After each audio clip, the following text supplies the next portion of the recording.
Good morning. It is Tuesday, April 7th. The event I was excited about, the book tour stop for The Ending Writes Itself, which is by Evelyn Clarke, who is the writing duo of V.E. Schwab and Clarke, I managed to get a ticket to. So I am super excited, and it's going to be the drive is about 2.5 to 3.5 hours long, depending on traffic. So we're going to be gone for a long day. I don't think cameras are allowed inside the bookstore per their store rules. So the ending writes itself is about 6 struggling authors who get invited to a Scottish compound of a super famous author named Arthur Fletch. They get there and they find out that Fletch is dead.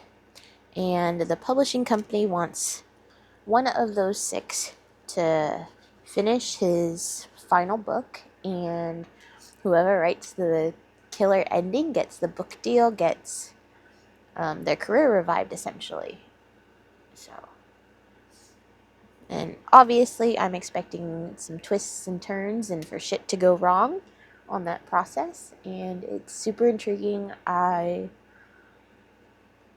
am so excited to get to read it. And I think my ticket to the event comes with a signed book. They're not going to do a book signing there, purely because they want to focus on the event. They don't want to just have a signing line and no event. I think they're only doing 6 tour stops in the U.S., and Scottsdale happens to be the second tour stop. And I am so happy that I got a ticket to go. There were 25 tickets available when I bought one, and just a few days later they were sold out. So I definitely got there at the right time. I'm so grateful to be able to. This will be my first book event, so I don't know how to act.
So the event for The Ending Writes Itself with Evelyn Clarke, aka V.E. Schwab, and Clarke was amazing. They did such a good job at not having any lulls in the conversation. The room was just, there weren't any awkward pauses. We were laughing the entire time. They were so gracious with the Q&A section and how long that went over. It was amazing. We started about 7, ended right before 8:30, and all of the books came signed. We even got a cool little embossing stamp on it that was specific for the book tour, which was awesome. And V.E. Schwab took the time to sign some extra book inserts, so for any of us that had a backlog of our books that weren't signed yet, we could stick the insert in them. And it was amazing. I had such a great time, and I got there super early because it was a bit of a drive for us, and I think I got there at 5:30, and the event started at 7. So there was like 7 of us that were there that early and just hanging around and waiting. So I was there for a while, and once they brought the books out, I read until I couldn't hear myself think anymore because the room was just so loud of everyone talking and being excited. So I started the book already. I'm hooked. I fear that I might need to immediately start reading it. So follow along on that journey if you want. But the ending writes itself. I'm hooked immediately. And especially after hearing them talk about their process and just more about the characters and what they wanted to accomplish with this, and the backstory on how it all came about was just so inspiring. And God, she's V.E. Schwab is an auto-buy author for a reason for me. It was amazing. So it's officially the first chapter of The Ending Writes Itself, and we have quite quickly met a character that you're not supposed to like. During the event, V.E. Schwab and Clarke both said there's a character in here that represents the asshole writers of the world, the one that, you know, when you know people are about to start dying, you're you're supposed to clap and go, "Great, take him first because he deserves it." We've met him. We don't love him, and that is purely 100% on purpose. And I'm interested. I'm very, very interested to see if and what happens to him. So far, I'm having a good time. I'm interested, and I'm ready to get introduced to the rest of the characters and to see what kind of antics and what action and what mysteries kind of unfurl. People are always surprised to find out she's a fan, but that's what she loves about novels. They're not like prescriptions. A good story is a good story, regardless of who it was written by or for. So I'm that far through. The ending writes itself. I just finished part one, The Players, which is about 90 something, 94 pages through. And it is the introductory period where all six of the authors are getting to the island. We're getting in the heads of them. Each of the authors has a point of view. I will say each of the authors has at least one point of view. It does seem to be a little bit weighted towards one author over the others. That author does get more points of view um, than the other authors, but they all at least have one. And so we're just kind of getting to know the scene, getting the setup, figuring things, not really figuring things out, but seeing what's laid out before them. And it's like the introductory period. And so far, it's really good.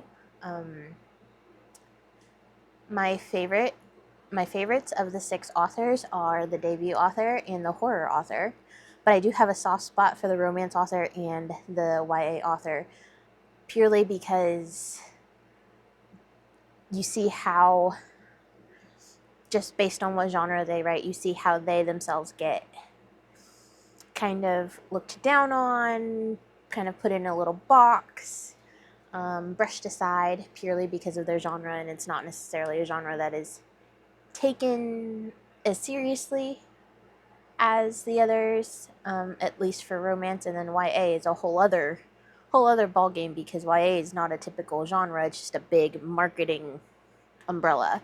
Um, so I'm loving the kind of behind the scenes publishing commentary that's going on, about how, some authors get pushed aside for others, how the publishing industry kind of gambles, but what people don't realize is that you're gambling with people's actual lives and their livelihood and their careers, and I'm really liking it so far. I kind of I didn't like the sci-fi author in the other points of view, like how the others viewed the sci-fi author, how he presented himself to the others. But once you get in his POV, there's nuance there. You get a little bit of the backstory, and then you can literally see him put on his front when confronted with another author. So I thought that's really interesting. There is one outright author that I don't like, and I think I'm not supposed to like that author. So, but yeah, right now they're all kind of just being weary of each other, getting to know each other, but also there's that ticking clock that, you know, it's ticking down. They started with 72 hours, and by the end of part one, it's down to like, I think 68 hours or something like that until the end of the competition. And they try to get together and make connections, make friends, but then they realize they can never fully relax with each other. They keep being reminded that, oh, they're in competition with one another. So the dynamic is really interesting. But yeah, I'm ready to get on to part two, and I'm so excited to see where it goes. And I know, just based off of other people's responses during the event, I know that I'm probably going to get hurt. I'm probably going to get attached to a character, and that character will probably die. So I'm not entirely excited about that, but I'm excited at the prospect that this is going to be a bit of an emotional book. Knowing V.E. Schwab, it's probably going to hurt a little bit, so I'm ready for it.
They're really just going to kill someone, just like that. Like, going to the book tour stop, I knew people were going to die, but duh, why wasn't I expecting it? I knew something fishy was going on, but I never would have guessed that. What the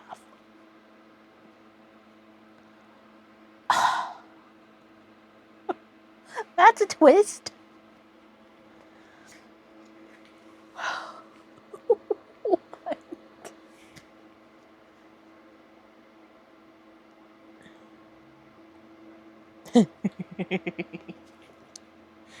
He's seen most of those emails, and she never once used an exclamation point. It's periods across the board, and he's pretty sure that is the sign of a modern-day sociopath.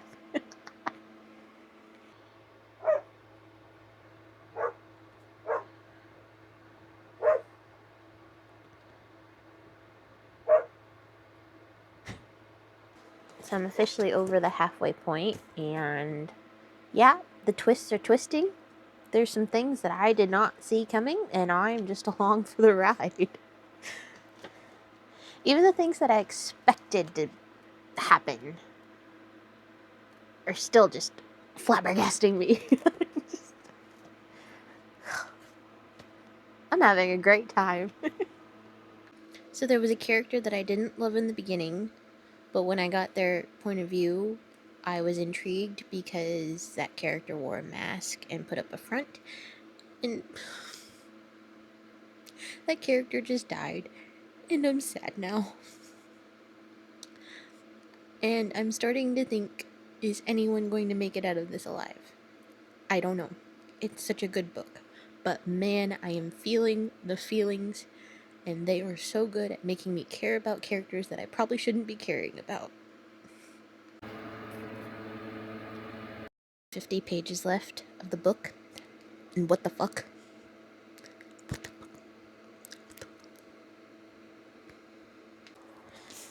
I don't know how well I can read one-handed, but the dogs are here, so I can't set up a table for my tripod, and I'm so close to the ending and having so many WTF moments that I feel like, I don't know, it might be funny seeing my face.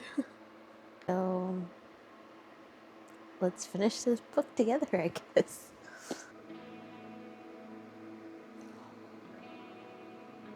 What?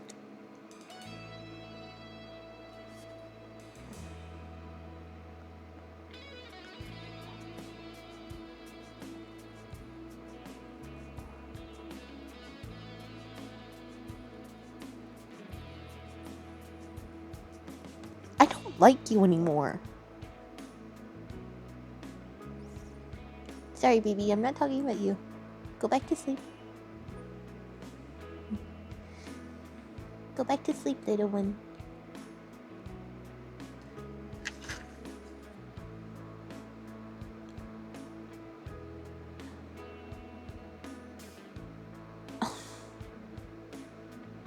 I liked that person.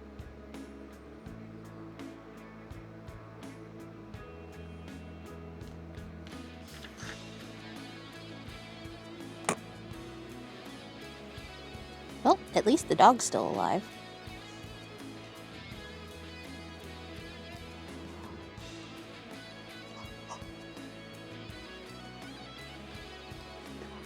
No fucking way!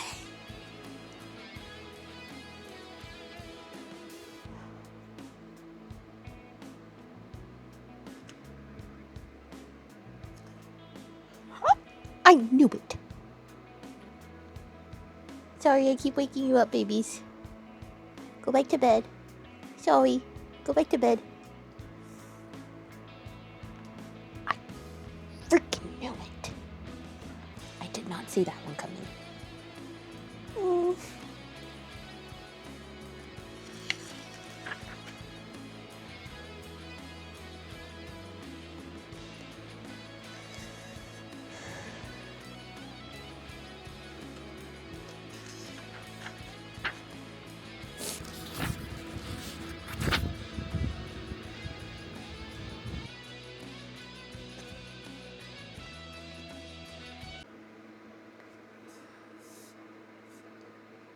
Wow.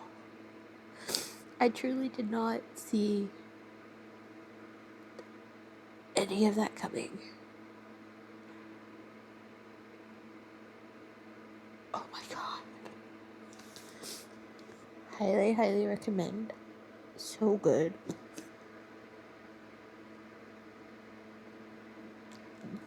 Speechless.